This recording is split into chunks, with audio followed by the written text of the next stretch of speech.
drinker. I'm just happy for Mardi Gras to be done. It was, I did Endymion. We dropped off at the Marini. Get me out of here. No, it was really beautiful and fun. I'm like, isn't this festive? Ooh. So, all right. How y'all doing? So, let's see. 116, there's 4 of them here. 3 from 117. 1, 2, 3, 4, 5 from 118. 1, 2, 3, 4, 5, 6, 7, 8 from 119. That's because we love Miss Pesos too. That happy Valentine's Day, Miss Kate. You may record. I hope you did well on your exam 1. I hope you felt my questions were fair. The stats were good. Ain't gonna lie to you. And you know what? Today, it's really going to drive the point home about how important early defibrillation is. It is. As soon as you understand they're pulseless, call a code, you start compressions only. As soon as that code team arrives, babe, we're slapping those pads on you and we're going to shock you. You need to be defibrillated. Then we'll resume CPR, and after that second shock, that's when the epi comes. So stats were good. Come sign in and take this little combo of papers, okay? All right. So here we go. Hope you had a good break. Great to see you. What in the world is acute coronary syndrome? Well, I'm about to tell you. And you don't ever need to know a definition, but I want you to have this in your brain. Like a seesaw. Supply and demand. Oxygen-rich blood supply and decreasing the demand on the heart muscle. That's where it all comes from, an imbalance between the two. So every time we look at a medicine today, ask yourself, which side of the fence is this on? Enhancing oxygen delivery or decreasing the demand on the heart? You know what I'm saying? And that is going to make you more compliant. But I don't want you to just think that one day all of a sudden the plaque just built up in that coronary artery. Oh, no, sirree, Bob. There's a clot. There is a clot. A big old clot. I want you to close your eyes. I'm about to trace the drop of blood through the heart. And everything I mentioned is at risk for a complication from a heart attack. Close your eyes. The venous blood returns via the superior and inferior vena cava into your right atrium. From the right atrium, it goes through the tricuspid valve into the right ventricle. From the RV, it goes to the front door of the pulmonary artery, the pulmonic valve. Pulmonary artery takes that deoxygenated blood to the lungs, picks up oxygen, returns to the pulmonary veins, all oxygenated, then through the mitral valve into the big mamma jamma pump of the heart, the left ventricle. From the LV, front door of the aorta is the aortic valve going through to the aorta, to all the organs, the rest of the body. But the first thing fed off of the aorta is your coronary arteries. Open your eyes. What did I say? I said right ventricle. I said tricuspid and mitral valves. I said left ventricle. Hey, I didn't say papillary muscles make those AV valves. AV valves, which ones are the AV valves? Well, the AV valves are the atrial ventricular valves. That's your mitral tricuspid valve. Did you know that those papillary muscles are fed by coronary arteries? And when those are blocked, you have a problem. And if you rush your papillary muscle dysfunction, it can mean quick death for your patient. Happened to one of my patients one time. Pass this back to that young lady to sign in, and this as well, please. Thank you so much. The whole thing goes to her. All right. We will talk this through the whole time. The conduction system is fed by the coronary arteries. So guess what? When there's blockage in your coronary arteries, you can have problems with your conduction system. We could see complication of MIs from symptomatic sinus brady to VFib and everywhere in between. And I'm going to help you identify what type of MI is going to cause what type of problem and how you as a nurse should jump on it. Will you have to memorize this? No. Who wants to work in the ER when you graduate? Raise your hand. Who wants to work in ICU? This would behoove you to know this. It really would. Take a 12-week course as soon as you can. Let's keep it simple. The right coronary artery feeds the right side of the heart, feeds the right atrium, it feeds the right ventricle. It feeds the inferior wall of the left ventricle. What else does it feed? Well, it feeds 55% of people's SA node and 90% of their AV node. When you have ST elevation, what is that? Who cleaned my board? I had it all beautiful this morning. Somebody thought they were doing me a nice favor and came and cleaned it. Okay. 1, 2, 3.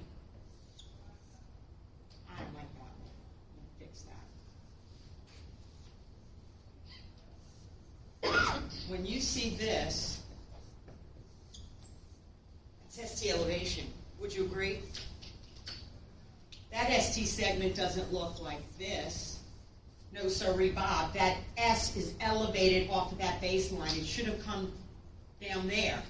It's ST elevation.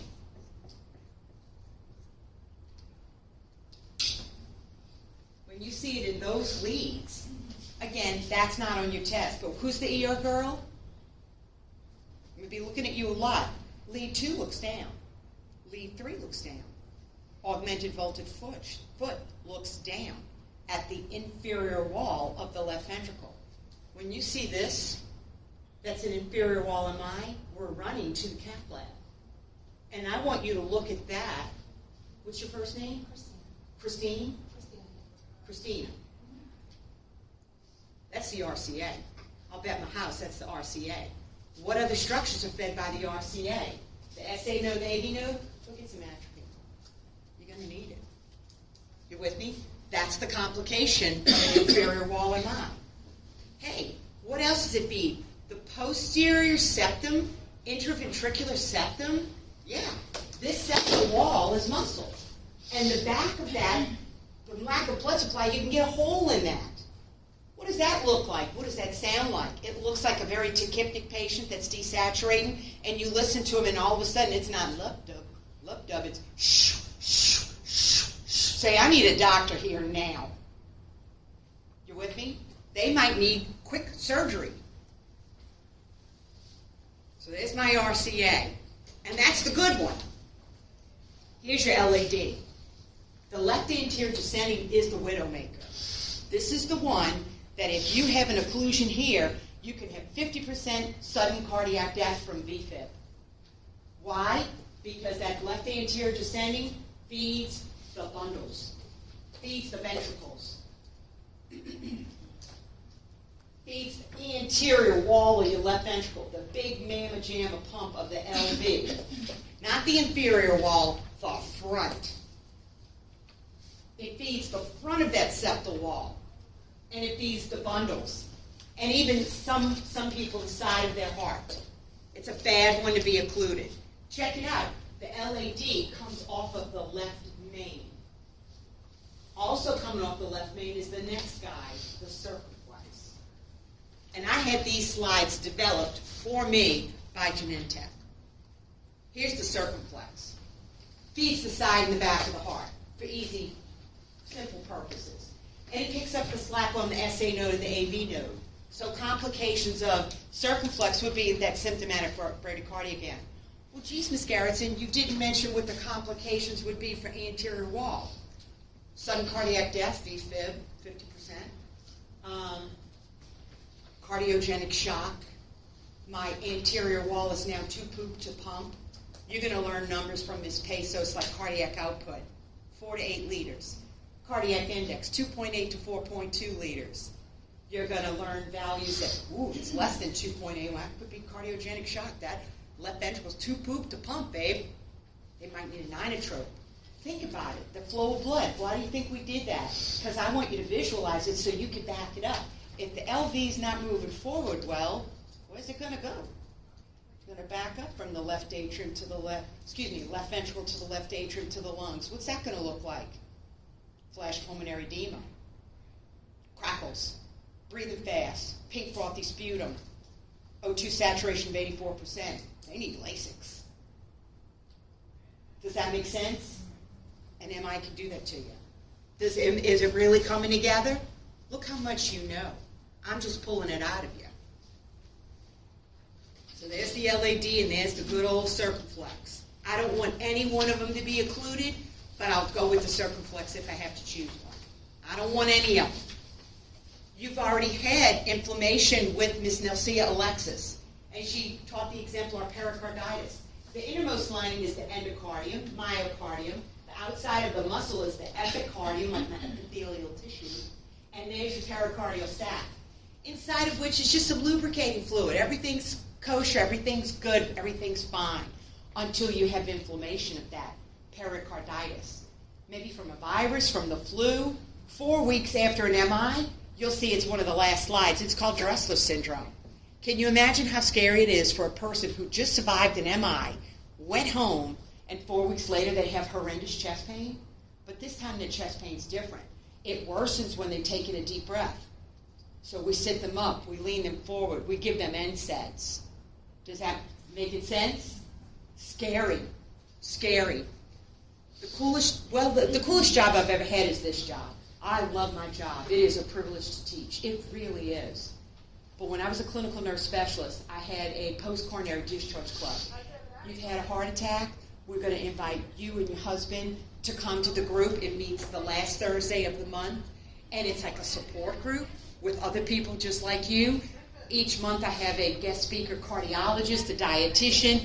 George from pharmacy used to say, brown bag your medication, drop it on the table, and he would tell you all about your meds. We made chili with, it was actually good, but with quinoa, or it was delicious. Real healthy stuff, I used to get Christmas cards from those people for a long time until they all died off, because that was in the mid-90s. I know. It meant a lot. It's scary when you have a heart attack, and I don't want you to become a cardiac invalid. I want you to be empowered to get back and live your life. If we could only teach patients not to be knuckleheads. We had a 56-year-old white male 2 weeks ago, already had 3 stents, came in again with an MI, getting another stent, and he had continued to smoke at home. And when I left him in the cath lab with 3 students in Suite C, I'm walking out and all of a sudden I hear somebody say, Miss Garrettson. And it's my nursing student from 13 years ago. It's her husband.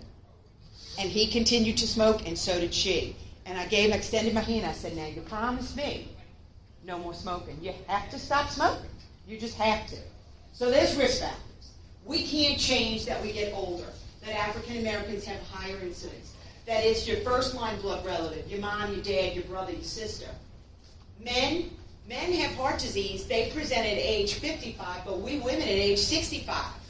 We don't want to be excluded, huh, girls? No, sirree. I'd like to sit that one out, to tell you the truth. But these are the things we can control. Cholesterol is huge, and I speak of that heavily in my 8-page handout. HDL is the good guy, high-density lipoprotein. If that's low, that's a problem. What labs are we going with? We're going with the lab sheet that is on Canvas for your clinical. Fair enough? LDL, I want it less than 100. Sadly, your sheet for charity says less than 130. Take this from me. I want your LDL less than 100. It's in my handout. It's not there, right there. And the slides are great, but I want you looking at the handout at the same time as the slides, because I wrote that handout based on those slides. You with me? Don't just use the slides. I want you to use your handout with the slides. You got your handout? All right, good. Not the 2 that I gave you in class today. Oh, you're like me. I came to nursing school with a notebook and a pen. That might be the best way to do it. But there's a handout on Canvas. You with me? You better print it out and you better read it. And there's another sheet of paper, the post-PCI nursing interventions. Know that baby as well. We'll continue to go through that. So, cholesterol, gotta lower it. Hypertension, gotta control the blood pressure. Don't even get me started about smoking. It's a vasoconstrictor. Are you crazy? Are you crazy? But you can't say that to patients. Are you crazy? You can buy it. You can buy it. Are you crazy? Diabetes. High sugars, you lose elasticity of those vessel walls. How did I start a class? Supply and demand. If you're increasing your demand, I want your vessels to be able to vasodilate in response to bring more oxygen. can't happen with uncontrolled blood sugars. Physical activity is the easiest thing to fix. With your doctor's thumbs up, you start walking around the block. And truncal obesity is worse than the big hips. I always had the hug hips. I never was a size 5, 7, or a 9. I've always been in the double digits. Even when I was little, I was 6X because I was husky. You know, remember? You know what I'm talking about? I was husky, pigeon-toed, and when I was 12, I chipped my 2 front teeth. Real confidence booster. I'm just saying. That's why I wanted to be a nun in high school. That's so scary. It's true. No, I love Sister Ambrose. She was a funny nun. I'm like, I want to be Sister Ambrose. Stress. Stress. What do you do when you're stressed? Do people smoke more? Do they eat more ice cream? I will admit to you, I've gone to CVS with my coupon and I got Ben and Jerry's. Buy one, get the other one 50% off, and I went home and ate one of the whole little things at 8 o'clock in the night in my clinical uniform on a Tuesday in preparation for Wednesday. That's not good. I shouldn't be doing that. So stress, personality, type A. What does type A personality look like? Get your camera on. Jeez, it's me. Always go, go, go, go. This is me on 1 cup of coffee. I'm afraid to know what I'd be like on 2 cups of coffee. I just don't even want to know. I'd be back to Perfusion 1 and I'd be in SVT. So we need to teach people to chill. And I'm happy it's Lent. And I'm listening to my Hallow app and all that. Women, you lucky duck over there, the lone male in the room right now. When we go through menopause, we lose our cardioprotective estrogen. Does that mean every woman thereafter should be on estrogen replacement therapy? Not necessarily, and not if you've got a history of invasive ductal carcinoma. An estrogen-positive tumor, I'm on anti-estrogen. I'm on tamoxifen, 7 years out of 10, and we'll see what we're going to do after that, because I don't want it to come back. You with me? I just don't want it to come back. And yeah, it played havoc on the lining of my uterus, but that's a gone pecan. And as you know, my CRNA was our student, Kevin, a graduate. He was like, Miss Garrison. I'm like, Kevin. I was like, call me Wendy. He goes, I can't call you Wendy, Miss Garrison. He did a good job. Just wake me up, buddy. Just wake me up. Are you a visual learner? I am a visual learner.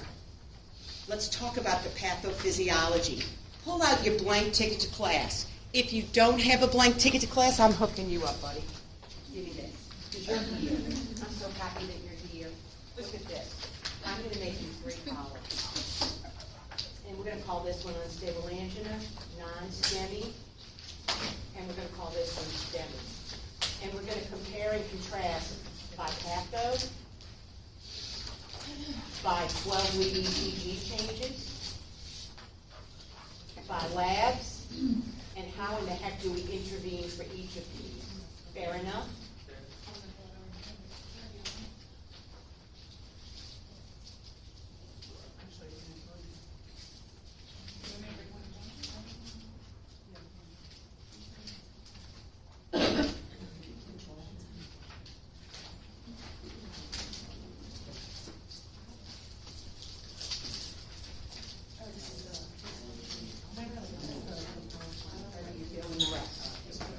What's your first name? Jonathan. I knew that. I knew that. Extra, that's Oh. you know. Are you married? Are you married? Are you feeling what I'm feeling? I mean, is something happening right now? Listen to me. I swear I could cry because what you just did is true collaboration. You know what true collaboration is for a healthy work environment? It's that you care about his success because you're part of the big picture, part of the big team. I am so impressed. Where did the sign-in sheet go? Did I leave it with somebody? I moved it, didn't I? Who's got it? If I lost your sign-in sheet, I'm going to be sad. Section 1, you're hoarding it? Give it to the person that just came in. All right. So I was having a happy thought, and then it was like, who stole the attendance sheet? Sign on in when you come in, and take one of these, guys, okay? All right, glad you're here. All right. All right. So let's look at this. Let's look at this normal vessel. This is a cross-section of a coronary artery. check that endothelial lining out. That's where fatty streaks begin to develop. You know why? Because it's the first Friday in Lent, and I know I'm going to a fish Friday night. I don't know which one, but I'm going to find one, and I'm going to dip it in tartar sauce, too, because that's the way you eat catfish. And a little ketchup. All right. Then that plaque becomes fibrous, and it can advance. But is the only problem the plaque? No. There's a clot. Check it out. I like to look at this picture. You see this ability of the blood to flow through there? I'd call that a good 60% occlusion. I only have about 40% of flow. Just the sheer force of the blood flowing through that makes that endothelial lining wear thin, and when that breaks, you see that lipid-rich plaque core. Calling all platelets, come to the scene of a plaque rupture. The platelets come running. I have a picture of it. This is why we say, chew this aspirin. 324 milligrams, chew it. I don't want to chew it, that's going to be, chew it. I get like when people are not listening to me when they're having a heart attack. Chew this. That's why we give the aspirin. You'll see a picture of the platelets. You'll see. There's a clot, babe. There's a clot. Platelets think they're helping you out. Platelets are nature's Band-Aid. Did you ever fall on the blacktop in grammar school and you had a big brush burn on your knee and the next day it was all covered in white? Did you think that was infection? That's platelets. That's nature's Band-Aid. Growing new skin. Well, thank you, but no thank you, nature's Band-Aid. You're only worsening the problem here. That plaque composition varies. When it ruptures, the platelets come running, and now we've got a bigger block in the room. It decreases our blood flow to our heart muscle. It ain't good. We got to do something. The reason the American College of Cardiology and American Heart created acute coronary syndrome back in 2000, they said, we're inadvertently discharging too many folks that are having heart attacks that we don't think they're high risk. And they were sending them home.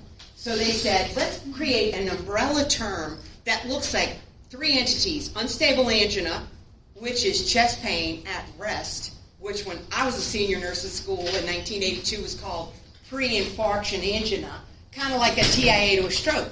It's not a matter of if, it's a matter of when. Sign on in for me and grab one of these handouts. You're with me? So unstable angina, you're not going home. You're getting admitted.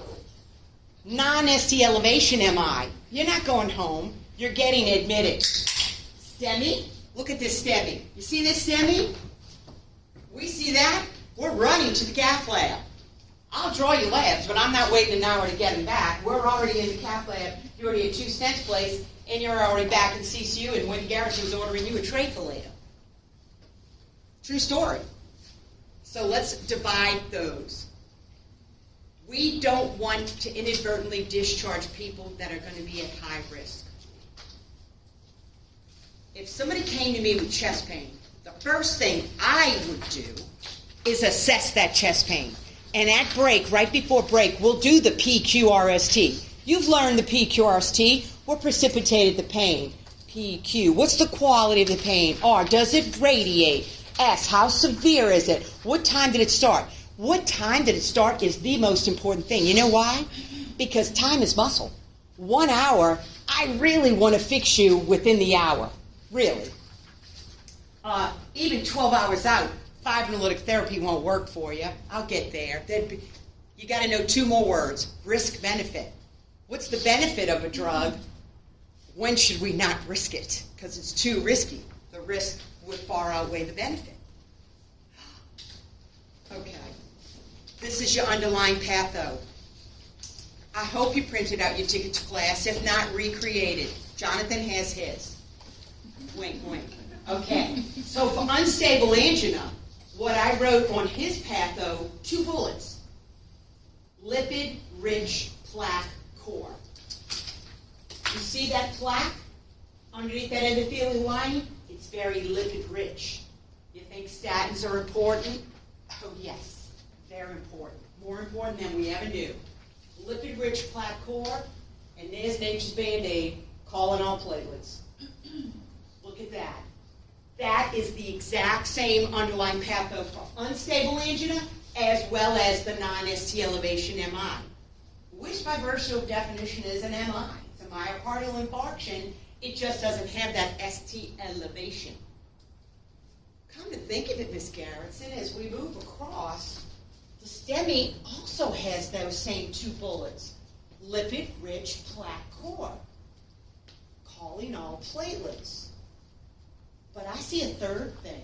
I spy with my little eye something red. That's red blood cells and fibrin.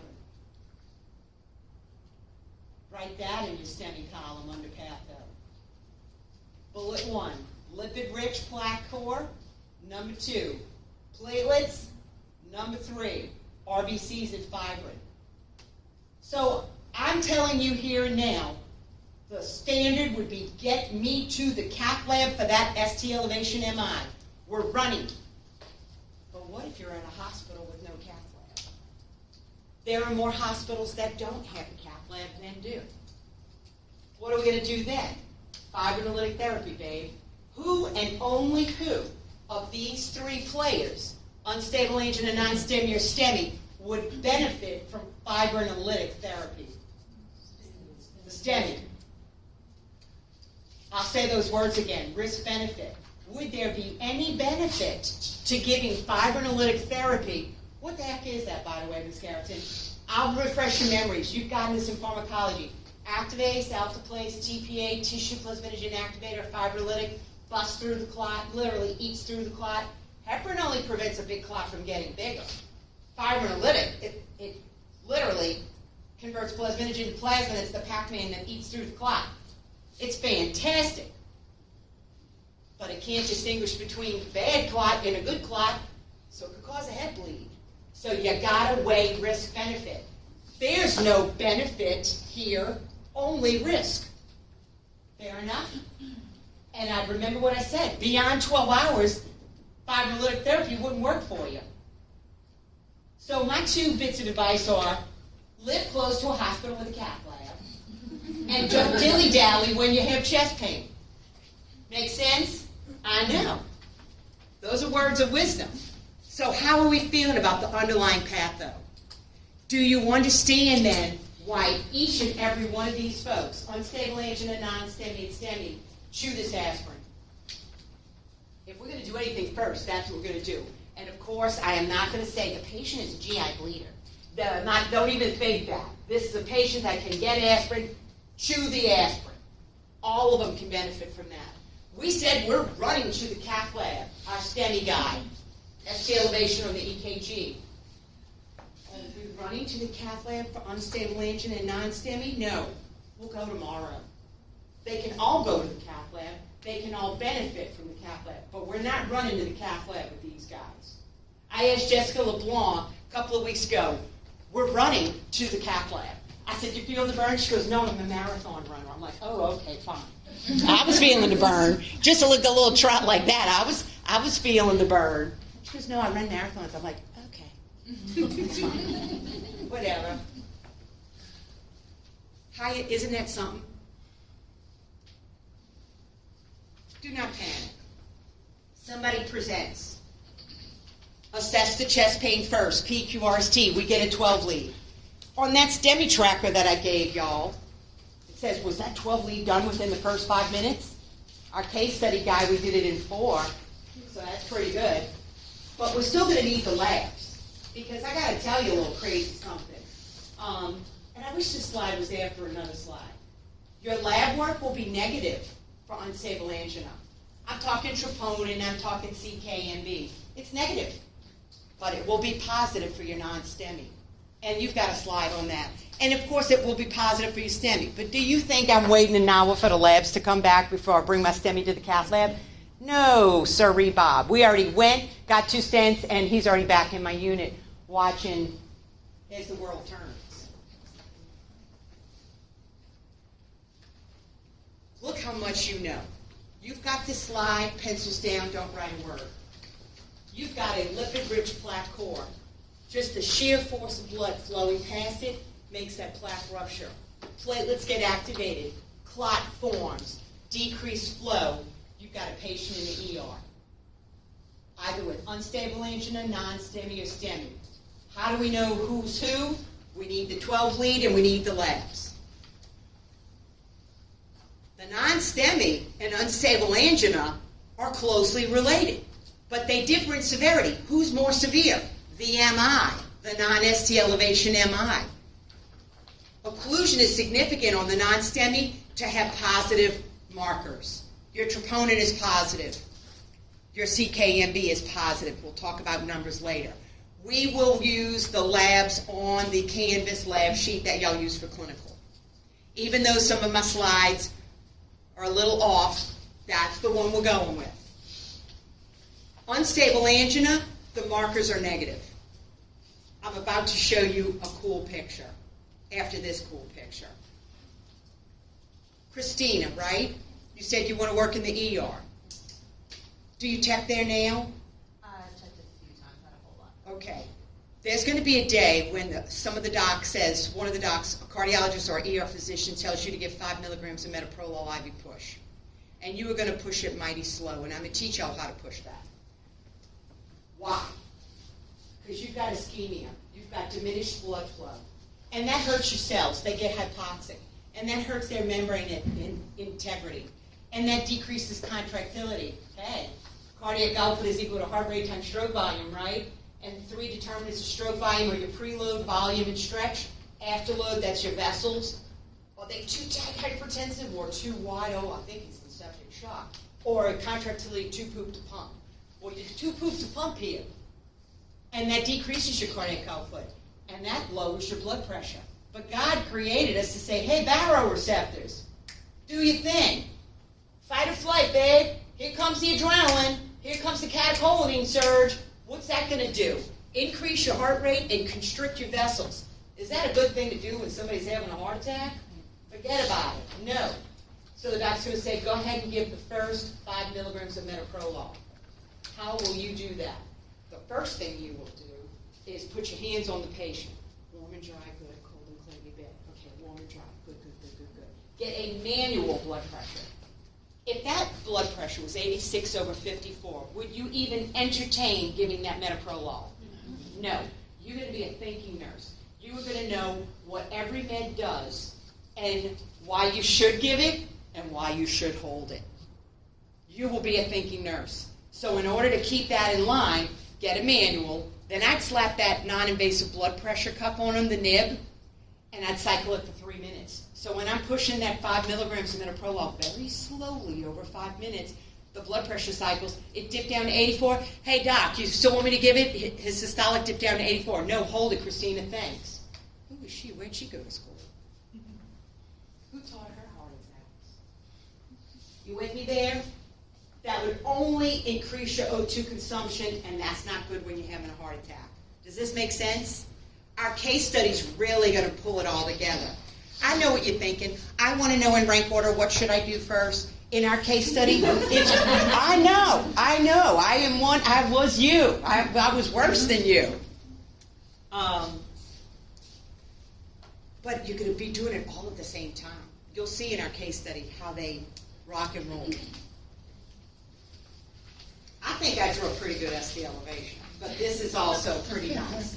This is ST elevation. Now, what in the world is this Q wave? It seems a little deep. Deeper than a third the height of that R wave, and it seems a little wide. Even though I don't have graph paper here, it looks like it's boxed across. Now, that is beautiful ST depression. That is ST depression. This is T wave inversion. Check this out. 600,000 people have STEMIs, but 1.4 million come in with the unstable angina or non-STEMI. Who's more frequent? Them. Who's running the cath lab? The STEMIs. We're not letting these people go. We are not letting them go. They are staying overnight at least. And thus far, unstable angina and non-STEMI both look like this. They both present the same. How can you tell who's who? Jonathan, you want to tell me? What do the labs show? The labs are what for unstable angina? Negative?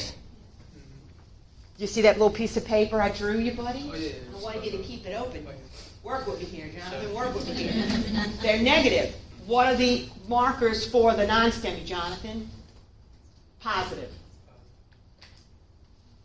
Does that make sense? The normal lab values are on your sheet. Even though I wholeheartedly disagree with that cholesterol. It said triglycerides 130. No. What I say in my handout for triglycerides, for LDL is what you go with. We're not there yet, but on my handout, when I say core measures, if your LDL is greater than 100, you're going to be on a statin, and raise your right hand. That's what I'm going to go with, Ms. Garrettson. Say it out loud. Thank you. I have a witness, Ms. Sherry Pezos. And remember, she's writing your exam 3 questions. So there is no time factor here. There is no black and white. In 10 minutes, we'll see T-wave inversion. Then in another 30 minutes, it's different for everyone. Supply and demand. 56-year-old cutting his grass in the month of August. And he feels chest pain. What should he do? He should stop and rest. Supply and demand. If he's a known cardiac patient, pop a nitro, sublingual. Does it go away? Okay, fine. Finish the lawn tomorrow. Get a lawn service. This is ischemia. That is an injury pattern. This is horrific ST elevation and almost tombstone appearance. Little RIP, little rest in peace. 50% of heart attack patients die sudden cardiac death from AFib. Uh-oh. That's a pathologic Q wave. I'll describe that in the slides. It's deep and wide. Guess what happened? Guess what that indicates? Muscle, heart muscle, is dead and gone. And heart muscle that is dead and gone cannot be reperfused. This, we can turn this around. We can turn this around. In fact, we will turn this around. I'll have 5 EKGs in a row that almost make me cry every time with the fibrinolytic therapy. How we salvage their heart muscle. Feeling it? You feeling it? All right. So, treatment on the bottom. Who can get aspirin? Everybody. We haven't talked about Mona yet. Is Mona in that order? Never. Morphine, oxygen, nitrates, aspirin? We'll talk about that. Absolutely not in that order. What's the first thing we told him to chew? Chew his aspirin. STEMI.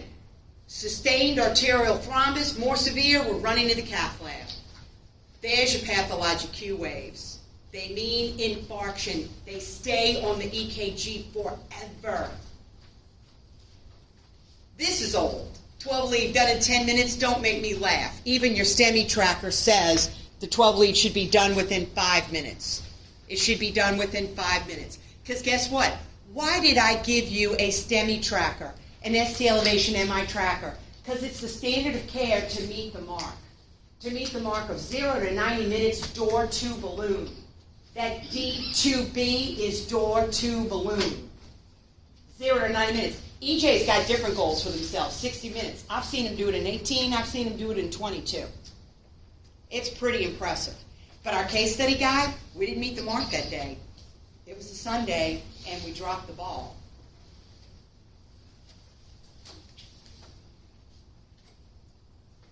Running to the cath lab, ST elevation, running to the cath lab.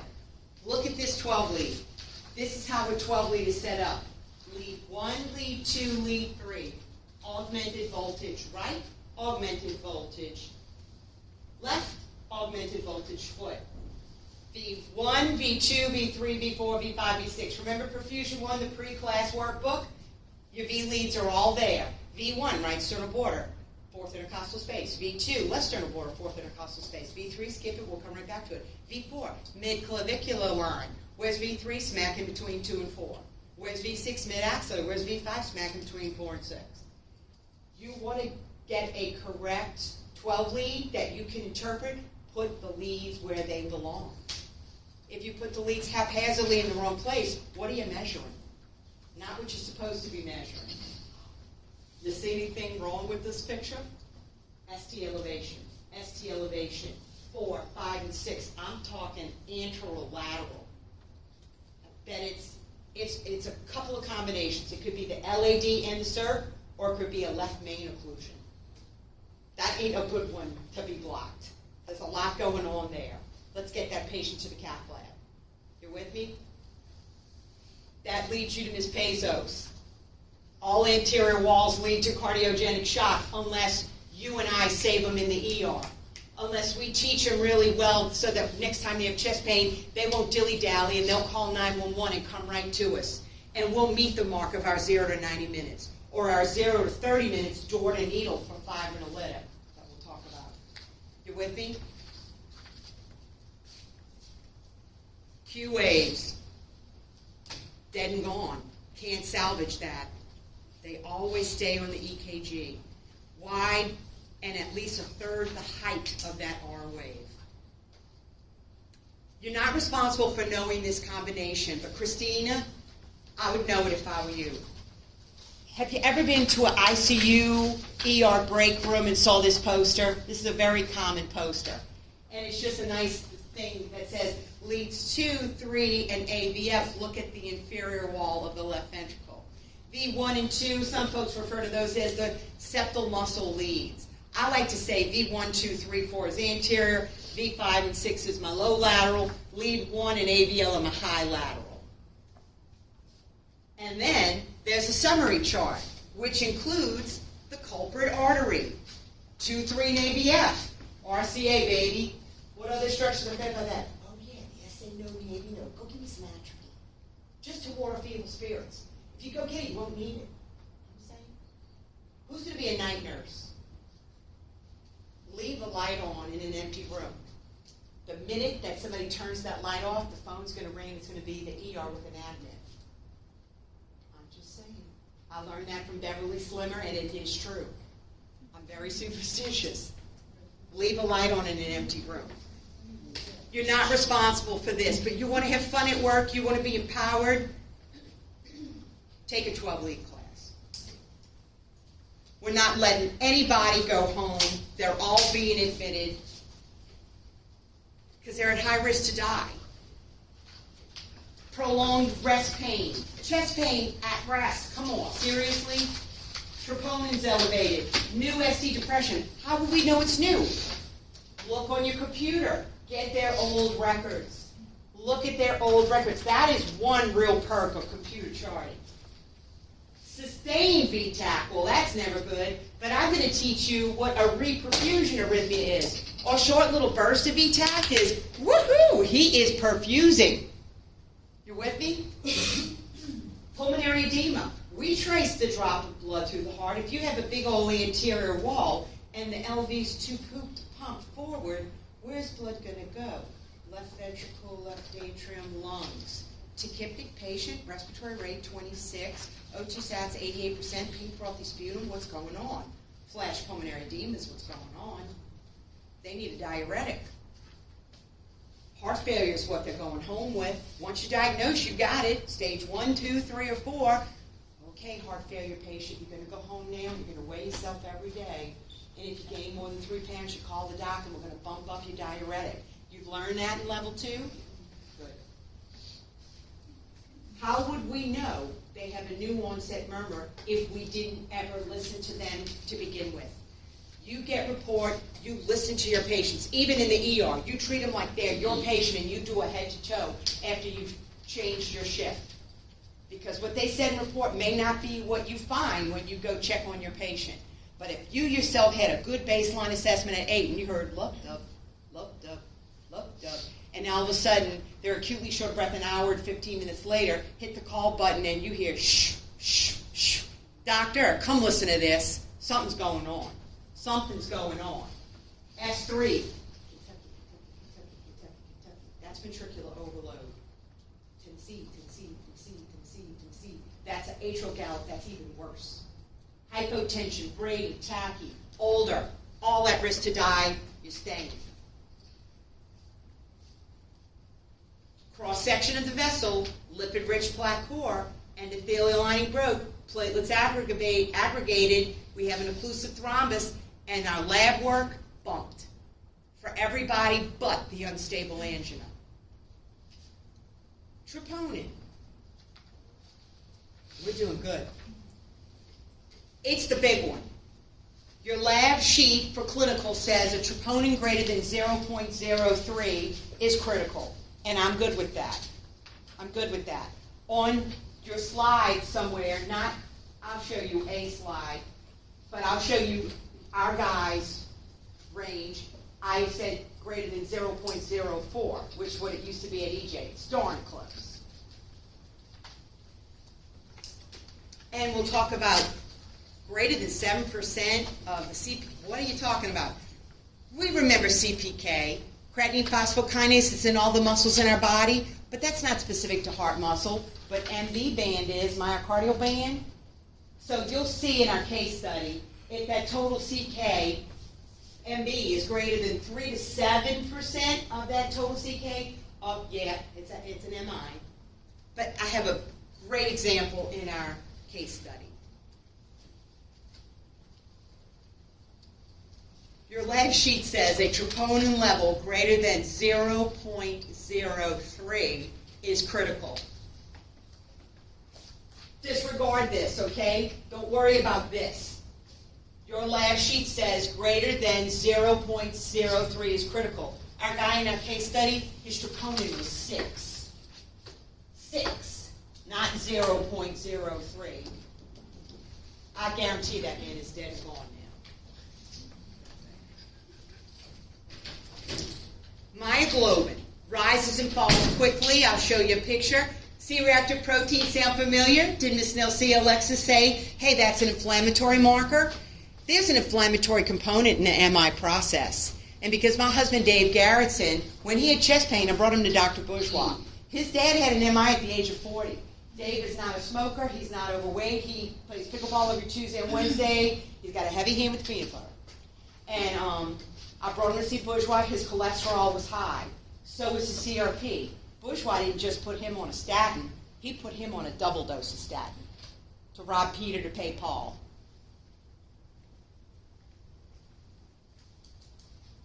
This is the old days when I was a senior nurse in school. LDL1 is greater than LDL2. Don't worry about it. I'm just saying these markers change. There's a new way to measure troponin, guys, and it's high-sensitive troponin. You might have seen the high-sensitivity troponin in your clinical. EJ just adopted it. My student on Wednesdays, Moesha Raymond Mo, she's a phlebotomist at West Jeff. She goes, Ms. Garrettson, we've been using the high-sensitivity troponin at West Jeff for a couple of years now. I'm just saying, whatever facility you're at, it might be a little different with the labs that you draw. But here's your myoglobin. Wow, that's interesting. It came and went.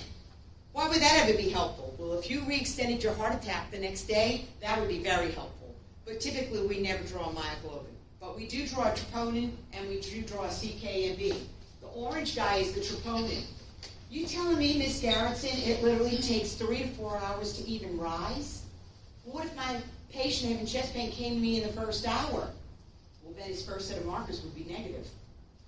Does that mean you should say, whew, dodged a bullet, you're okay, go home? Oh, no. We're going to draw it now, we're going to draw it 8 hours, and we draw it 8 hours after that. Q8 times 3. Same thing with CK&B, the pretty blue one. Takes hours to rise. CPK stays elevated for almost 3 days. Troponin stays elevated for more like 6 days. It's crazy. It's crazy. This is a perfect time to take our break. 119. There you go.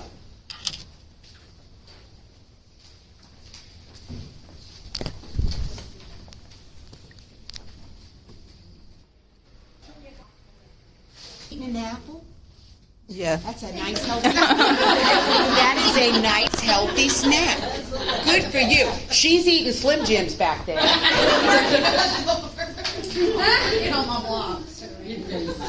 Well, you know what? I'm in nursing school. It's got to be convenient. I get it. All those years of me lecturing for Genentech, I never showed up without food. Genentech, Genetic Engineering Technologies, pharmaceutical company in San Francisco.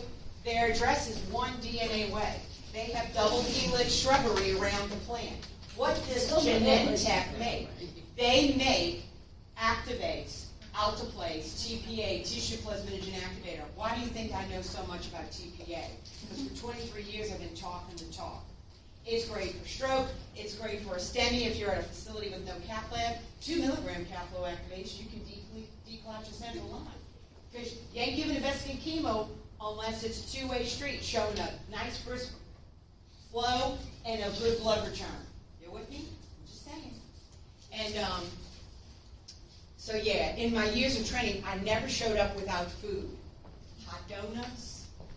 But then everybody got on that keto thing, and I would come with those yummy granola bars, the really yummy ones. They got like the white chocolate on the one side with the nuts and the dark chocolate, delicious. I want a low carb. Do you have any Slim Jims? They would say, so I started bringing Slim Jims, and it was super popular. Don't ask me why you can eat a Slim Jim on that. But not a granola bar. You know what I mean? It's not carbs. It's a different kind of something. I don't know. So how we do? If my patient presented to me with chest pain, I would want to assess that chest pain. Look at it radiating.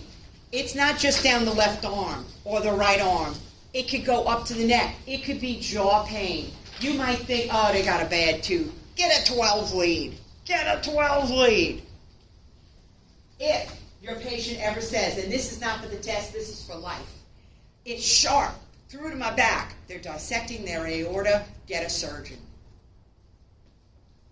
We're going to put them on a medication to lower their blood pressure like nitrite and get them to the OR. And that is 41 years of experience talking. That happened in my Annie Lane. PQRST, in this order. And yes, you young people are spoiled with your computer on wheels with your little script. I don't need a script. It's in my brain. P, what precipitated the pain? What provoked it? What's the placement of the pain? Is it crushing, sharp, dull, elephant sitting on your chest? Does it radiate? Severity from 0 to 10, with 10 being the worst. And the timing. Timing. It's very interesting.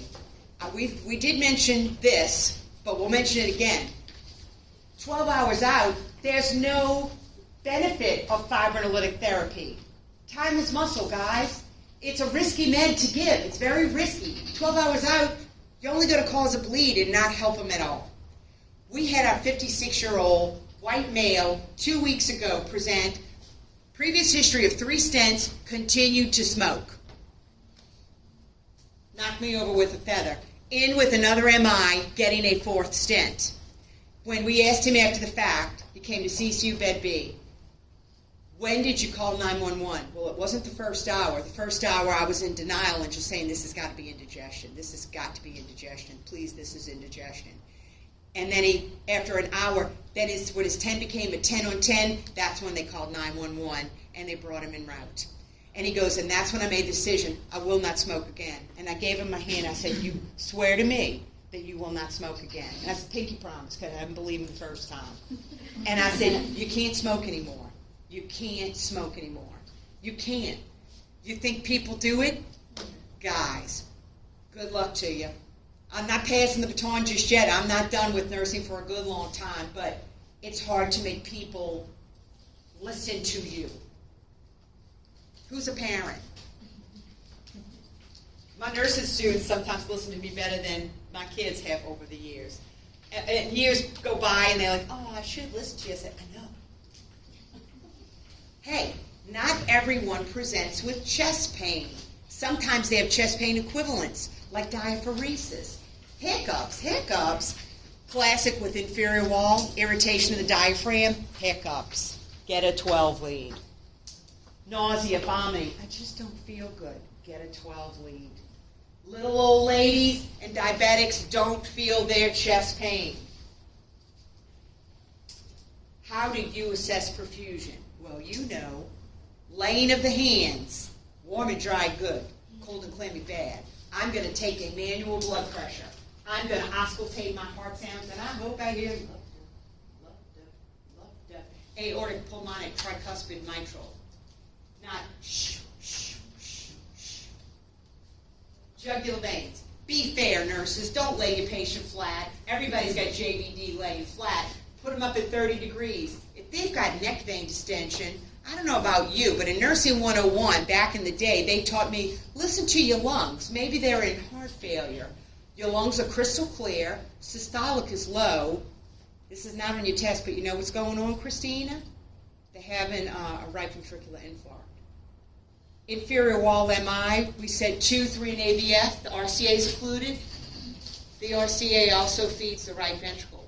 30% of the time, future ER nurse, when you have an inferior wall, you have involvement of the right ventricle. And that's how it will look. You'll have neck vein distension. Why? RVs, tube poop to pump. It backed up into the right atrium and it backed up into your neck veins. Let me just listen to those lungs. Crystal clear. It's not a left-sided heart problem. What do they need? They need volume. You want me to give my patient fluid? Yeah, girl, to stretch that rubber band. Remember Starling's law? Snap that rubber band. Stretch that ventricle. Better snap. Better contractility. And avoid preload reductive agents like nitro and morphine. If you want to play with the big boys, you got to know what the big boys need to know. You with me? Because if it's me or my big brother coming to the ER, because Mick and Rock are in heaven, I need you to know what you need to know. Listen to those lungs. Is it that anterior wall MI and they're going into acute pulmonary edema or heart failure? If their O2 sats are falling, that's when we slap on the O2. We've said women and elderly present atypically. If we're working anyone up for fibrinolytic therapy, we have to get a very targeted history. Have you had recent major surgery? What's your INR? If it's 7, you are not getting the fibrinolytic therapy because indeed you will bleed. Mona, is it in this order? Not at all.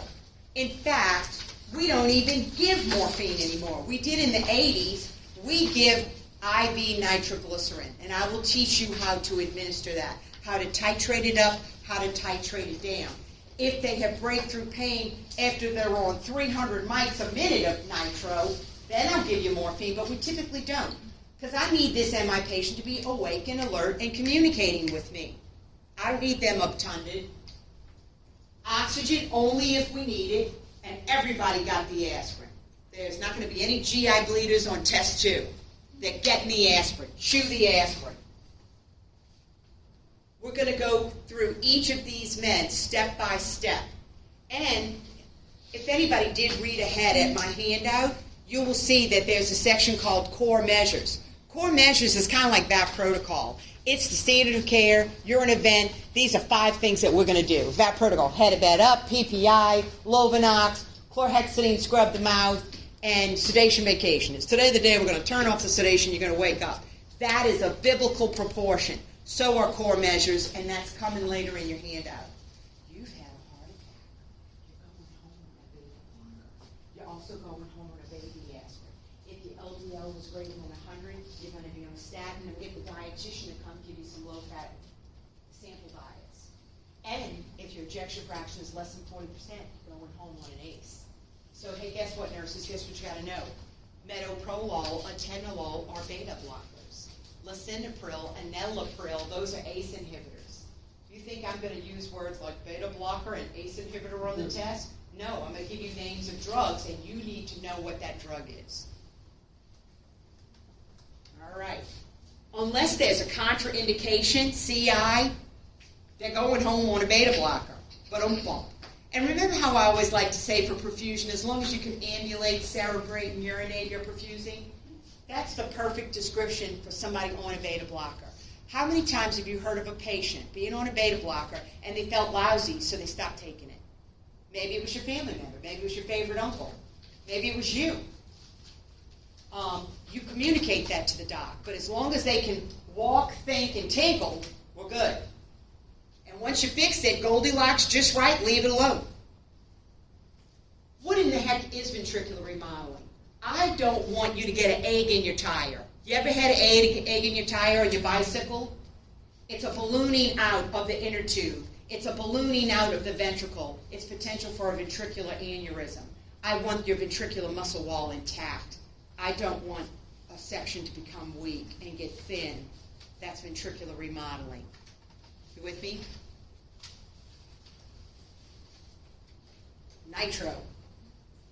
Nitro comes in many shapes and sizes. Sublingual, the little 1/150th tablet in the jar, tightly sealed. Make sure it's not expired, that it still tingles.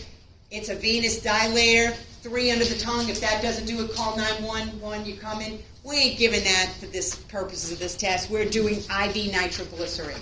We're not even doing the nitro paste. Don't get that on your finger. It'll cause vasodilation. You'll get a very bad headache. Will my folks on IV nitroglycerin get a bad headache? Indeed, they may. Are we stopping the nitro for that? Never. Never. We're going to give them Tylenol. We're going to suggest that headache away. I'm going to put on the tranquil channel. I'll dim the lights. Positioning won't help, but then I'm not stopping the nitro for a headache. It does dilate vessels. It can lower your blood pressure. 90/60 is a good blood pressure. If you calculate that math, that's a math of 70. I'm good with that. We start nitro at 10 mics per minute. Write this down. Well, I don't even know what I put in my handout about nitro, but we started at 10 mics per minute. The glass bottle typically comes 50 milligrams in 250 mils. So is this a math test, Ms. Garrettson? It could be. It isn't, but it could be. So I want 10 mics per minute. I have 50 milligrams in 250 mils. How much will I set the pump at, the rate, knowing that there's 60 minutes in an hour because the pump only works by the hour? 10 mics per minute is 3 mils. 3 mils. Easy math. It's really easy math. 10 mics per minute times, I have 50 milligrams, add 3 zeros, make that micrograms, and 250 mils, times, easy math. 10 mics is 3 mils. But nurse, I'm still having some chest pain. Alrighty, I'm going to bump you up to 6 mils, 20 mics. Still having pain. Okay, we're going up to 30 mics, 9 mils. Yeah, still having pain. Okay, we're going up to 40 mics, 12 mils, 50 mics, 15 mils, 18 mils, 60 mics, 70. You with me? That's how we titrate up. How high can you go, Miss Garrettson? I'd say about 300 mics per minute. And after that, you can't be much more vasodilated than that. If they are still having pain, they tell you, you know what, my pain's back a little bit, then bump up your nitro in increments of 10. And what if for a couple hours they've been pain-free and their pressure's kind of teeter-tottering, like 96/62? Well, I'm going to take him down from 50 mics to 40 mics and see how he does. You with me? Because, again, I'm watching both sides of the fence. I want you to be pain-free, but I don't want you to be hypotensive. If your blood pressure plummets low, turn it off. But we never, ever, ever turn it up. Crank it up all the way. That's ridiculous. We do that for Diprivan, for a buck and bronco, but not for a dilator. You with me? Make sense? Yeah? Okay, good. Heparin. Re-give heparin. It's more popular than ever. ER nurses, you may give a 5,000 unit IV push bolus. On the cath lab table, they may get an additional 5,000 unit IV push bolus of heparin. And I know you associate heparin with PTT, and that's great. But there's another lab value I want you to be aware of, and that's ACT. And again, I stress to you, on Canvas is an additional handout called the Post-PCI Interventions. And the first bullet says, per your unit policy, when a patient comes back to you with a sheath, and what am I talking about, a sheath? I'll tell you in a second. But if they've gotten heparin and the doc says to check an ACT, per your unit policy, like less than 180 seconds is EJ's policy. It might be less than 150 at the hospital that you worked at. Then the blood is thick enough for you to safely pull the sheath. Well, Monday through Friday, the cath lab people pull the sheath. Thank you very much. But our case study was done on a Sunday. So guess who got to pull that sheath? Wendy Garrettson. Guess what time? 7 p.m. change shift. It'll come up. Because I would like to be given a report right now and go home to my little family, but that didn't happen.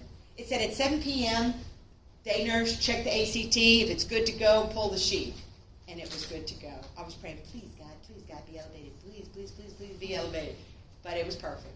And I called David and I said, kiss the girls. I'll be home in 2.5 hours if I'm lucky. I'll explain that when we get there. I'll explain that. I'll even draw where you'd hold pressure.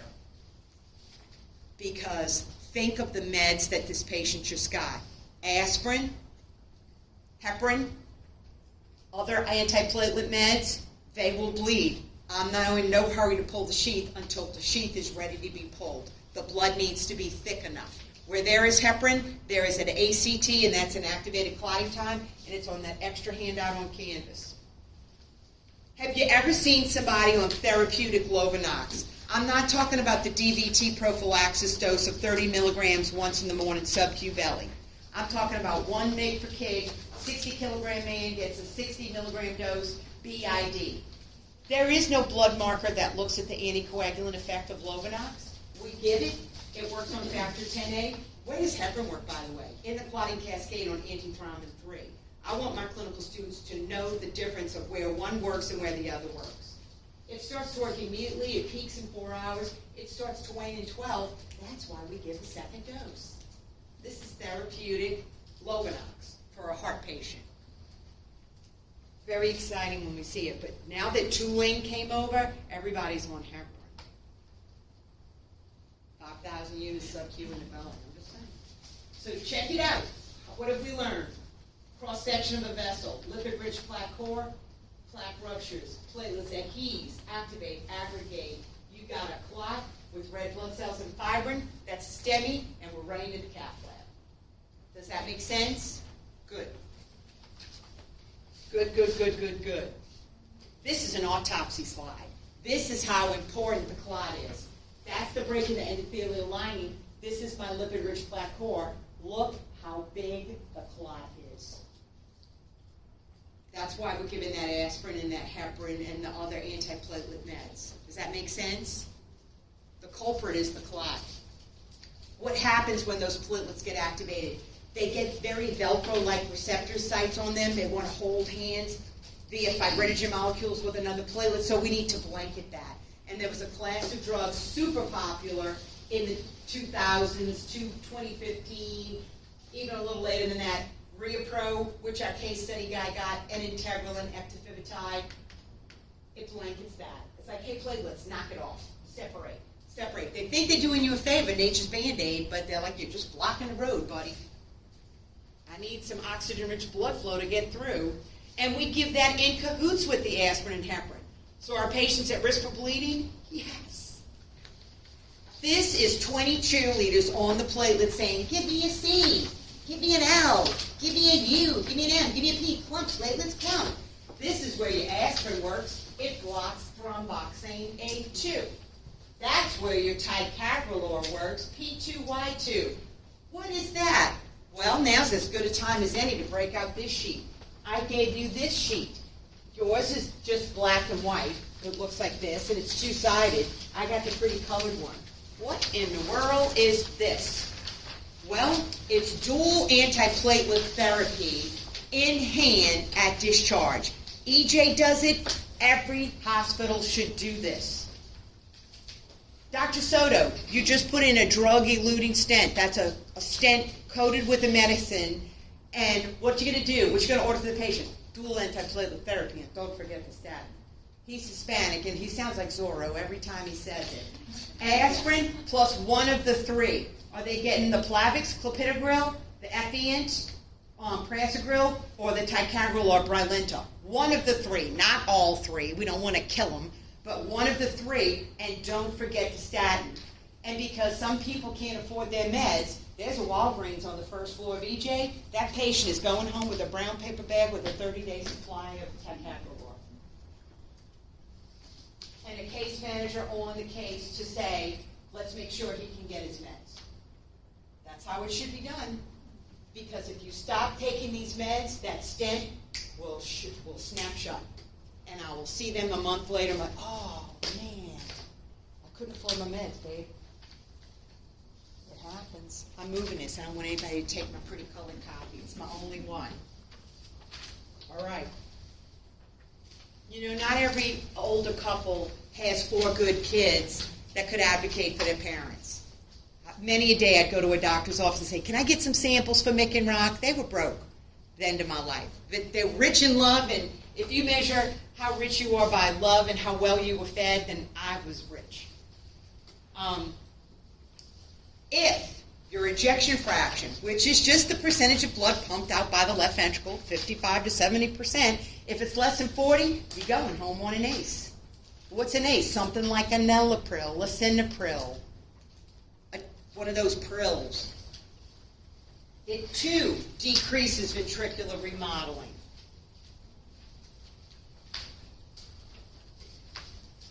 This is just a busy slide that say the experts say you had a heart attack, you're going to be on bed rest. We'll use supplemental O2 if you need it. You're going to be on IV nitroglycerin. If you have breakthrough pain, we'll use morphine then. If you have LV dysfunction, EF less than 40%, you're going to be on an ACE. And I love the next slide because I need you nurses to know that if somebody's going to have surgery the next day, we have to hold the Lovenox and that aspirin for 24 hours before they get cut. But look at the Plavix and those ADP receptor antagonists. 5 to 7 days. You're going to need a bypass. That was a great question that you asked. But prior to that CABG, that coronary artery bypass graft, we have to hold the Plavix 5 to 7 days. And if we don't, they have a strong chance of bleeding to death on that table. And I'm not making this stuff up.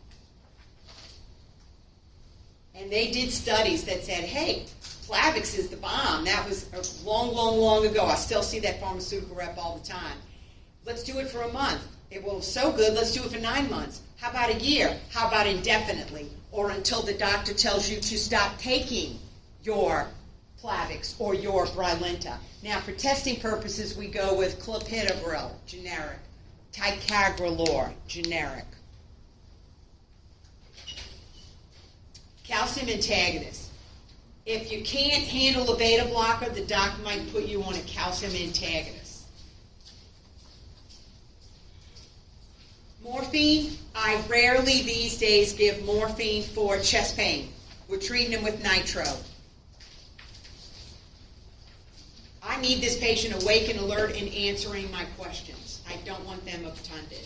Now, if it was a post-bypass patient and they wake up from anesthesia and they're hurting, and I see they're getting tacky, and I'm like, you're hurting? And they grimace and they give me a little nod, squirt. I've seen those ICU nurses, 4 milligrams, squirt. But don't worry, he's intubated because he's going to stop breathing. He's going to go back dodo. You know what I mean? But those surgeons don't want you to pop a stitch. They want you to take care of that pain. If we're at a facility with a cath lab, take me to the intervention. You're going to need 2 consents. One for the coronary angiogram, one for the intervention. What is PCI? I know you did your readings over the Mardi Gras break. Wink, wink. Percutaneous coronary interventions. You're going to need a second one for that. And they're going to get all that antiplatelet therapy. So everybody's at risk to bleed. But if you're not at a hospital with a cath lab, take me to the place for fibrinolytic, thrombolytic. I use the terms interchangeably for purposes of level 4. Was it successful? Yes. Good. Don't have to go to a cath lab then. But if it was not successful, we call it the drip and ship. Get them in an ambulance. Where are we going? You want to go to Terrebonne or Thibodeau region? We're at Lady the Sea in Galliano. Fibrinolytics. You told me it's only for a STEMI if we're at a facility with no cath lab. Did you say it? Who said it? Raise your hand. Are y'all all right? You need me to go get the paddles? I'll shock you if you have to. Are you understanding me? Or is everybody lost? I'm just looking at, all of a sudden you look very tired. Are you all right? You okay? Somebody give me a sign, a thumbs up that you're all right. Okay, thank you. Thank you. I'm like, I'm getting a little worried. There it is. After 12 hours fibrinolytic therapy, the risk does not weigh over the benefit. There are absolute contraindications. You had major brain surgery last week. We can't give you the fibrinolytic. Or your INR is 7. Or your blood pressure is 190 over 110. You're going to blow. Not going to test you on that. New agents, bolus dosing. They don't always use Activase, TPA anymore. They use tenecteplase. What the heck is that? Not on your test, but it's a mutant variant of TPA, also made by Genentech. I wrote an article on it in 1992 in Dimensions of Critical Care Nursing. So if anybody knows lytic therapy, it's me. But the problem with the lytic agent is it can't distinguish between the bad clot that's causing your heart attack and the good clot that's preventing you from having a head bleed. So we have to monitor for bleeding and monitor our clotting studies. Sure, we type and match. I've never seen anyone need blood transfusions related to bleeding. Older agents like streptokinase, we pre-medicate with Benadryl. It's made from beta hemolytic strep. They can have an allergic reaction. And we want to water feeble spirits, so we're going to use smaller gauge needles. I'll draw my labs from your pre-existing line, all that kind of good stuff. What I want to see, whether my patient goes to the cath lab or fibrinolytic therapy, I want them to reperfuse. And how will I know? Well, at least one of these four things happen. Resolution of chest pain. Hey, doc, my pain is gone. It's gone. It's resolved. Or you see that ST elevation? What if I told you this was, how many millimeters is this? 1, 2, 3. This is 4 millimeter ST elevation. And if they reperfuse, it would come down like this. Oh, yeah, we cook them with Crisco. It's less than 2 now. That's a sign of reperfusion. My ST elevation came down at least by 50%. Wouldn't it be great if the patient said, hey, nurse, my pain's gone. Did my ST elevation come down at least by 50%? Is that a reperfusion, arrhythmia I see? Did I just have a 7B run of VTAP? Really? What? That would be great. And I know what I told you. That it takes 3 to 4 hours for those CPK and that troponin to bump. You could have what's called early washout phenomenon. You could have a very high CKMB early on. Don't worry about it. It's not in your test. It's called washout phenomenon if you're interested in looking at it. But I'm not discussing it here. Weight-adjusted meds. We're not giving the same lytic dose to Shaquille O'Neal as we are to Mother Teresa. You reconstitute those drugs. Hey, guess what? You know what TPA, Activase, Alteplase, TPA, tissue plasmid activator is made of? 22 amino acids that we have in our own body. So guess what happens if you shake it, nurses? Nothing but foam. You've ruined the vial. We got to throw it away. And it costs a lot of money. Not the 2 milligram Caflo Activase. That's only $100. But the other stuff is thousands and thousands of dollars. You'll have orders to give, not on your test, if you are at a facility with no cath lab in sight. My favorite part of this class. This was pre-Activase. Look at this patient. Now, all I want you, I'm not going to give you a 12 lead on your test and say, is this an inferior wall, is this an anterior lateral? No. I'll show you ST elevation, or I'll show you ST depression, and I would expect you to know what to do. Maybe, maybe not. This is ST elevation, and so is this, and so is this. 2, 3, and AVF, and you know what, come to think of it, Ms. Garrison, when I look at the V leads, if I'm looking at that PR segment, that ST is depressed below that baseline. So he's got more ischemia elsewhere, but he's got an injury pattern in the inferior wall of the left ventricle, and that's fed by the RCA. Hey, get me some atropine, just to water feeble spirits. 2, 3, and AVF. This is 30 minutes before. You've got these slides, and when you go back home and study in a group, that would be ideal. I want you to look back over these slides. Look at this. Commit it to your memory, because 30 minutes after the TPA, he's getting better. See? Look at this. I could cry. 1 hour after the TPA, we fixed him. 2 hours, perfect. Hey, what if I said this was your father? What do you think about that? That's how I look at every patient. That's how I look at every patient. I think that is the coolest thing I've ever seen. You woke up with an EF of 55%, and I'm sending you home with an EF of 55%. because I don't want to send you home with heart failure. I don't. Here you go. That's my co-pilot back there. Here's the answer. We go to the cath lab. They found nothing. Good. Bye-bye. God bless you. Be good. You got a little hole in your groin now, in your little femoral artery, so don't take that Band-Aid off too quickly. But left main disease, you're going straight to cabbage. Or maybe tomorrow or the next week. 1 or 2 vessels, I will stent you right here in the cath lab, right here, right now.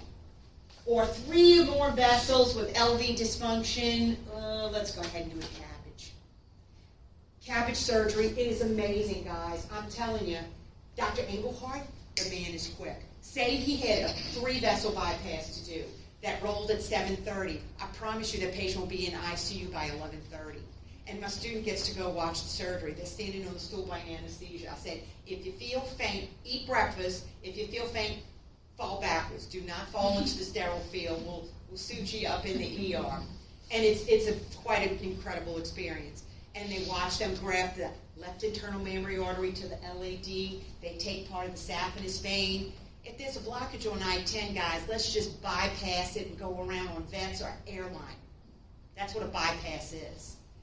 They cruise in the ICU. They're knocked out from anesthesia. They're on the vent. Guess what? When they wake up, if their lungs were good to go, we're going to rapidly extubate them in 4 hours when they wake up and they can breathe on their own. I'm not making this stuff up. It's like synchronized swimmers, watching those ICU nurses do that. Not on your test, but it's a very, very cool thing. Should a new grad take a post-op heart? Not on your own, at least for 6 months. Not on your own, at least for 6 months. And then with a team of people around you. Feeling it? So how's that for an answer? Good. Angioplasty. What is that? That's when we're going to dilate a balloon. Everyone can get this, unstable angina, non-STEMI, and STEMI, but we're only running to the cath lab for the STEMI. But with these new stents we're putting in, you saw what East Jefferson General Hospital designed. Do not stop taking this P2Y2 receptor antagonist. That's the ADP receptor. One of these 3 meds. You must be compliant with this medicine. You will restenosis and come back 2 weeks later with another heart attack. I see it. Got to go to the cardiac cath lab. Patient is awake on that table. They're going to put in an introducer. If it's right radial, and they'll prep 2 sites. They'll prep right radial, some docs like that. They'll always do as a backup right femoral. Clip the hair, don't shave it, that can cause infection. Clean it all, be ready to rock and roll. Can't go through this, we'll have to go through the groin. What kind of sheath would I need for that? For the wrist, it's just the radial artery, small little, almost looks like an IV catheter. But for the right femoral artery, picture one of those brown, very rigid straws like that coffee stirrer, about yay long, about yay wide, but still in all, picture that coffee stirrer. You know what I'm talking about, right? That's coming out of your femoral artery. Who just pulled that out? Wendy Garrettson pulled that out at 7 p.m. on a Sunday.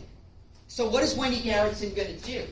Wendy Garrettson is going to make sure the coast is clear, and Wendy Garrettson is going to follow the rules and check that ACT, because I know well and good my patient got the heparin and the this and the that, and when I have to pull that sheet that's this long, now the stent's in the coronary artery, we haven't even gotten to that yet, but once I pull the sheet, where am I holding pressure? Above, like half an inch above it. I'm not covering it, I need to be looking at it. You're with me? How long am I going to be there? Until I'm done. I would say minimum of an hour. I've heard some people say 20 minutes. I'm like, I don't want you holding pressure on my groin. I want somebody to stay there a good long time. You fair? You with me?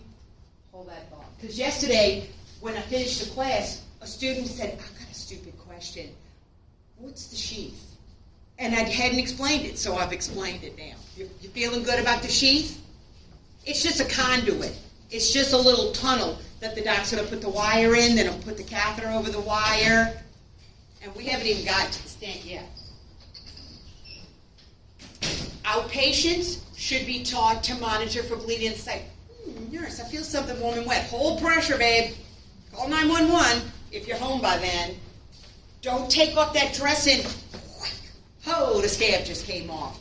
Let me tell you about a story about a man named Jed. You know, can you picture the Beverly Hillbillies? Did y'all ever see that show? Yeah. He shoots the ground and oil comes spurting out of the ground. I've seen arteries spurt like that. It's the best show. You gotta watch it. Do you have MeTV? It's probably on that. This is a stent. This is a balloon. The gray thing is a balloon. The black thing is the stent. All right, we shot the dye. We see the blockage. It's a 75% occlusion in the LAD. We're going to go ahead and balloon angioplasty. We're going to inflate the balloon and smush open the plaque. Deflate balloon, balloon out. Put the stent over the balloon back in. Deploy balloon, balloon open again. Stent open, stent stays. Close balloon, balloon out. Stent stays forever. And you can even stent a stent. And we can have kissing stents where the lesion was too long, so we had to put 2 stents right here and right here. How you like that? But if you got a drug-coated stent and you stop taking your antiplatelet therapy, you're in trouble. You have to have cabbage availability standing by, because if you don't, if they dissect a coronary artery, they're going to die on the table. We got to move fast. Y'all okay? Got a question? No, I was telling her that I have seen that.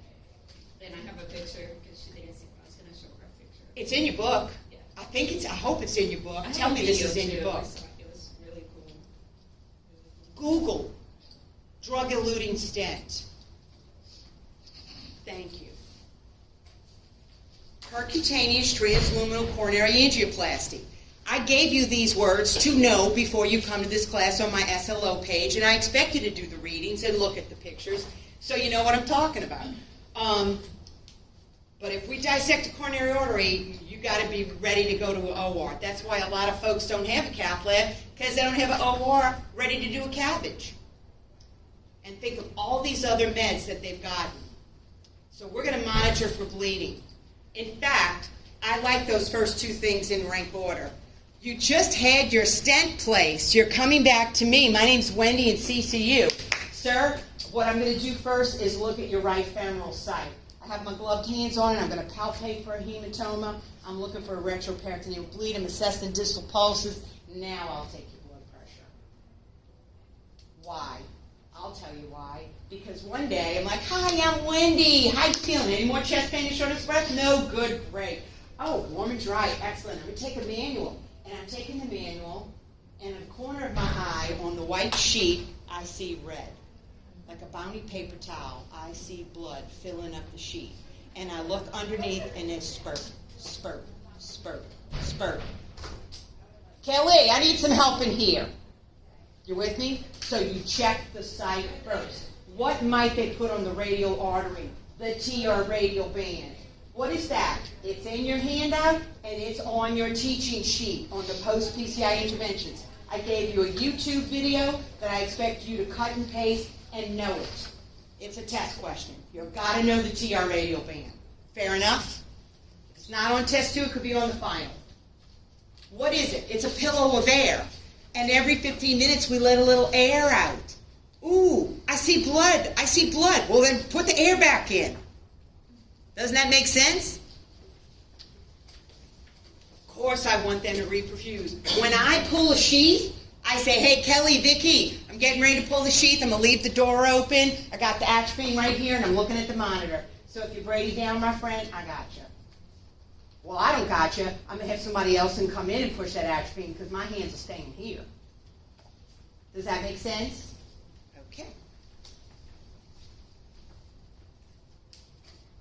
This is hot off the press new, and it matches this handout. Dual antiplatelet therapy, combination of aspirin and an ADP receptor antagonist. Pick one of the 3. The doc will pick it. And don't forget the statin. One day, in clinical, they come back with a drip, and it happened again the week after, tyrofiban. If the patient has a heavy clot burden, which is often, tyrofiban. It's in your textbook for heavy clot burden, we use additional stuff. Restenosis happens though, and that's why they invented the drug-coated stents, not just bare metal stents, and they have a coating on them. Here's a couple of examples. Not testing you on these brands, but an anti-neoplastic agent which inhibits cell migration and proliferation prevents the restenosis. But do not stop taking these antiplatelets or you will occlude that stent. Here's our case study. Let's bring it home. And do yourself a favor and use your STEMI tracker when you're studying and say, how did we do with our guy with our case study? You know, was that first 12 lead done within 5 minutes? Yeah, it was done in 4. Check out some of the questions. When was the cardiologist called? When did he call back? Isn't that something? Just because you called the doc doesn't mean he's received the message. When did he call you back? Very important, because we didn't meet our 0 to 90 minutes on that Sunday for our case study. I'm curious to look at that STEMI tracker and say, when did that doc call back? When did he say he was coming in? We had a 66-year-old come in. This was years ago, and I thought he was older then, but now that I'm 64, I'm like, he really wasn't that old. He presented at 2:44 on a Sunday afternoon with heavy pressure in his right shoulder since noon. What's already wrong with this picture? Time delay. And he should have known better because he's had a previous 5-vessel cabbage. And there's a lot that we could bypass. He came in. We did his first 12 lead, 4 minutes. Did we meet our 5-minute mark? We get a gold star on that. Why am I showing you the STEMI tracker? Because it's the standard of care. And you as nurse graduates are going to be executing the standard of care. This is CQI. This is continuous quality improvement. How do we do? How can we do better next time? This was his EKG, and that is my handwriting. Look at his ST elevation in 2, 3, and AVF. Inferior wall. I bet my house is his RCA. He too had ST depression in the other anterior leads. So he's got an ischemic heart, and he's got an injury pattern in the inferior wall of the LV. The RCA is the culprit. I know it. I know it. And check it out. There's a running lead too at the bottom, sometimes. Do you see? Can you recognize that this is ST elevation? It's an injury pattern. What are we doing? We're running to the cath lab. But it was Sunday, so we weren't running to the cath lab because they weren't there.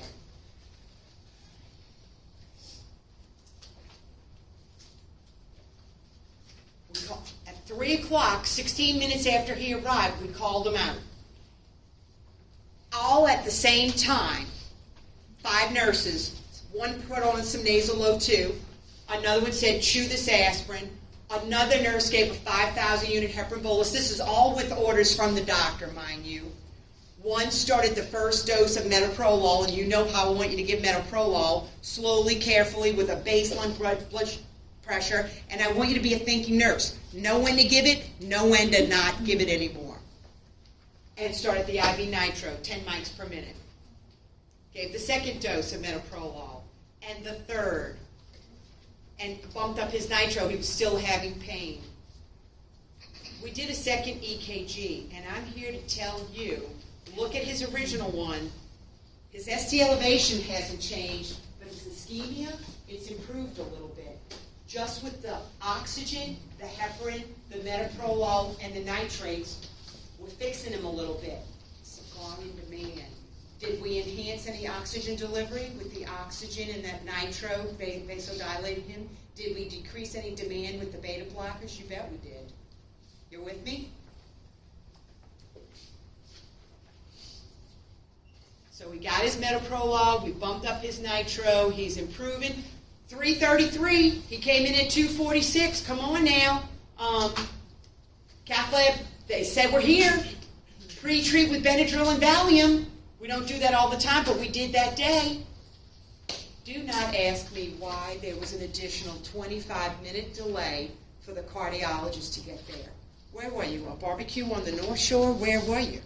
I wouldn't ever say that out loud, ever, but I was thinking it. What the heck happened? Unacceptable. Unacceptable. Yeah, the procedure started 87 minutes, but that ain't daughter balloon, 0 to 90 minutes. I promise you that STEMI tracker was going to get looked at, and there was going to be a Monday quarterback meeting saying, who dropped the ball? What happened? What happened? They gave him one of those glycoprotein 2B3As. I promise ReaPro is not on your test. It's a drip. They ended his diagnostics at 4:41. At 5 o'clock on the dot, remember he presented at like 2:44, the first balloon was inflated. That is not a 0 to 90-minute daughter balloon time, my friends. But his chest pain was relieved. He goes, Doc, my pain's gone. Remember, this man is awake on the cath lab table. Did he reperfuse? There's the proof right there. His pain is gone. You don't need all four things to happen. He's reperfusing. At 5:21, the doc put in the drug-eluting stent, and the nurse picked up his head. Okay, sir, here's a sip of water. I need you to swallow your Plavix. The loading dose of Plavix back in the day was 300 milligrams. Today it would be 600 milligrams. Some docs might opt to give him ticagrelor instead. You're going to get one of the three. And he had a reperfusion arrhythmia. He had a 7-beat run of V-TAC, and the cath lab panicked, and they gave him lidocaine. Had I been there, I would have been like, no, let's do the happy dance. He's reperfusing. This isn't sustained V-TAC. It's a short little like, ooh, I'm excited. The ventricles are reperfusing. You ever played pinball when you were little and the machine went bing, bing, bing, bing, bing, bing, bing, bing, bing, bing, like when you hit the good thing? That rarely happened to me, but it did happen once. And I was very excited. God bless you. He had a previous cabbage. You see his wires that tied his sternum shut? You see any flow in that right coronary artery? I don't. What about after the balloon was inflated? Peekaboo. There's my right coronary artery. Did he reperfuse? His pain's gone. He had a reperfusion arrhythmia. He came to me. Nicest man ever.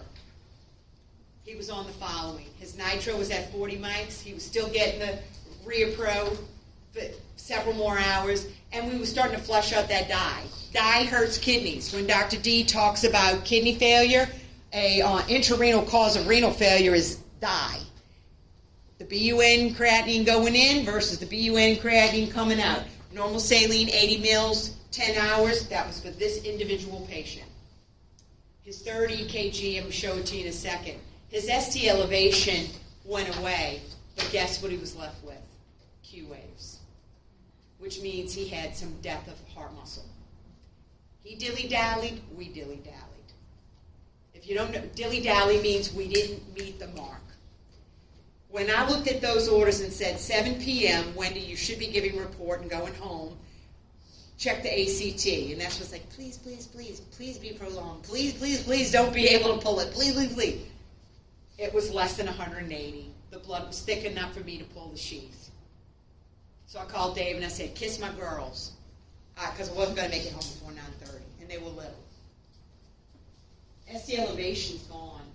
I got nothing but Q waves there. Nothing but Q waves. Sadly, wait till you see his troponin. Again, we're going with your lab sheet. Troponin is critical if it's greater than 0.03. I used these ranges because these were EJ's ranges back in the day. It's pretty darn close, but let's go with your clinical lab sheet. His first set of markers was negative.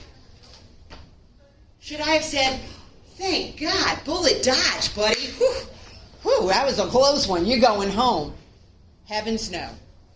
You draw this now and Q8 and then 8 hours after. Let's look at his second set of markers. Holy moly, look at his troponin. easy math purposes, let's pretend like that value is 1,000. Is 150 at least 3 to 7% of 1,000? Yeah, it's 15% of 1,000. So that means he had a heart attack. But I already knew that when I saw the ST elevation. So I don't even know why they brought stupid labs, to be honest, with a STEMI. Because I know we're running the cath lab. And sometimes, honestly, they don't. Here's his third set of markers. They're coming down. But remember that time-elapsed curve. It takes time for those markers to come down. A real long time for that troponin to come down. And the CKMB, too. So here's our last critical thinking questions, because we're done. Why are his first set of cardiac markers negative? Because he presented in 2 hours and 44 minutes, which was less than 3 to 4 hours. They didn't have time to rise yet. What are the priority nursing considerations when he comes back from the cath lab? Hi, I'm Wendy. Please let me look at your right femoral artery and check your distal pulses. He said, I'm thirsty, I'm thirsty. Could I crank him up with a sheath in his right groin? I put him in reverse Trendelenburg. I kept that leg straight, and he was artificially elevated, and I gave him a drink. And I was the bee's knees. He loved me. Did he reperfuse? On the table, he said, my pain's gone. He had a reperfusion arrhythmia. And his ST elevation did come down. He reperfused some, but he did also lost some heart muscle. What's he at greatest risk for? Bleeding. He got a lot of stuff, and I just pulled the sheath out of his femoral artery. Anytime you do a stent, I'm telling you, they could reocclude. And especially with fibrinolytic therapy, no excess venipunctures. There was a time when we couldn't even use the nib. Have you ever taken your blood pressure with a non-invasive blood pressure cuff? And it's like, stop it already. It's like leaves a bruise on your arm. But then AACN did some studies that said it is safe to use the nib. That back in the day when I was in upstate New York, Saratoga, if I had the non-invasive blood pressure cuff and going to take a blood pressure on his patient that just got the TPA, he was very upset. What are you doing? I was going to take his blood pressure. Not after the TPA, take a manual. But the nib, because the nib, man, it tightens up really, really tough. Dysrhythmias everywhere from sinus brady to VFib in between. I'm passing the baton to Miss Sherry Pezos, my friends, because if you had a big bad interior wall, you might just leave the hospital with heart failure. We've talked about pericarditis 4 weeks after the fact, Dressler syndrome. We talked about how we give beta blockers so you do not develop a ventricular aneurysm. It reduces ventricular remodeling.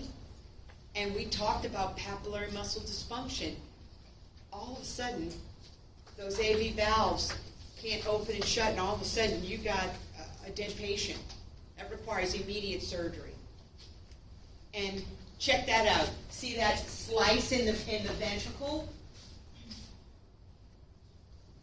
That's the septal wall. Remember when I said the RCA feeds the posterior wall of the septum, the LAD feeds the front? Look what can happen. That ain't good. I need that muscle to be intact. Thank you very much. How are we feeling?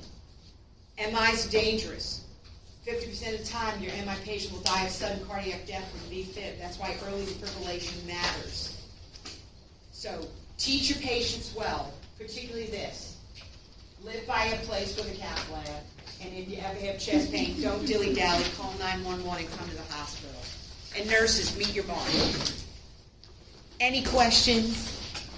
That was my last lecture of the semester. But you are all invited to Final Jeopardy. It'll be the Monday before your final, maybe the Monday before test 4. Come. I'll regurgitate everything I know for 2 hours on level 4, which is a lot.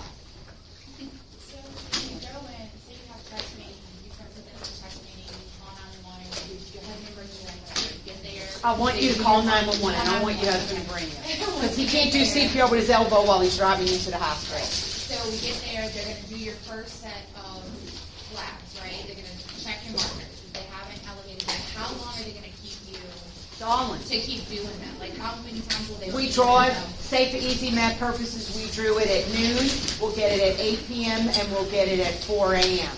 is Q8 times 3. Remember what I said. When I see ST elevation, I'm running the cath lab. I don't need any lab work. I got the lab work, but I'm not waiting for any results. We won't draw it again in another hour. We'll draw it Q8 times 3. That's why the non-STEMI and unstable angina, we'll have all our blood work, we'll know who's who, and they'll go to the cath lab the next day. Does that help? Yeah. Good. Can I ask a question? Sure. What is the main problem is? Means you've lost some heart muscle, and we're going to need to do an echo to see what your ejection fraction is. If you've lost 15% of your EF and your EF is less than 40%, you're going to go home on an ACE. If your ejection fraction is less than 40%, you're going home on an ACE inhibitor. Which you can control, like you can not. People don't have perfect heart function and manage it with meds. We decrease the workload of the heart, and as long as they're able to ambulate, cerebrate, urinate, I'm good with that. Yes. So, Bye, guys. so you were talking about cholesterol and how we should not be above 130. Well, that's what your lab sheet says. Because Dr. Saxena would say he wants your LDL less than 100. On your handout, it says LDL less